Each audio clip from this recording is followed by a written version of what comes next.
Igbo sadebe egwu azin. Onwere onye mụrụ egwu n'aka ya. Onwere egwu na ọkọ sadebe. Onwere onye nsoje egwu for one day. Iso sadebe ji egwu akọ. Onwere band ya sị na mụ jere bịara ka m fu etu o si eti egwu. Are you serious? Onwere band.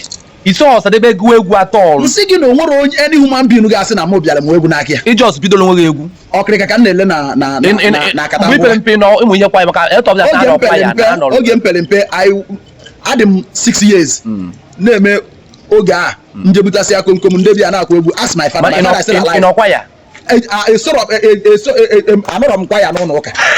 Onwere onye ya sị na mụ bịara mụọ jita n'aka ya. Onwere ya sị na mụ sụyara eje egwu. Mana today ị na-handle some instruments. What are you talking? Onwe onye tinye mụ from anybody. Onwere anybody ga-asị na ya kụziri m anything. He made a mistake in Ajita. When you watch me on stage, anybody who made a mistake, my ear will go there, and I will correct the person. Some people you whoop the ben na correct bassist. Yes. And you learn none of these things from anybody. See, no more onye si na mu mulu egwu na ake, mana mu si aje egwu one day. Is it possible? That get you amali fan na why is a gift of God.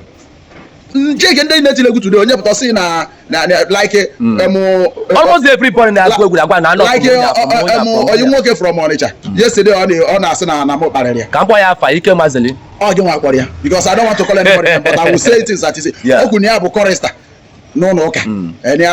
Obido from egwu ụka. Nwere anybody nsoje egwu. I didn't learn music in any way. I just sell all my okrika one day, enter studio, go and meet people, go passive and adventure. They play for me.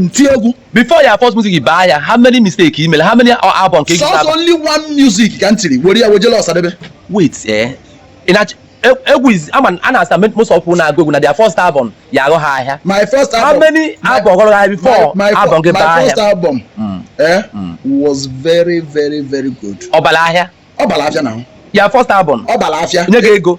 Onyeromego. Ifo ji wee baachi Onyeromego. Because na ewu eji m ya wee kpagharịsịa na Ọnịcha niile. Papa na-ele egwu na Ọnịcha. Marketer.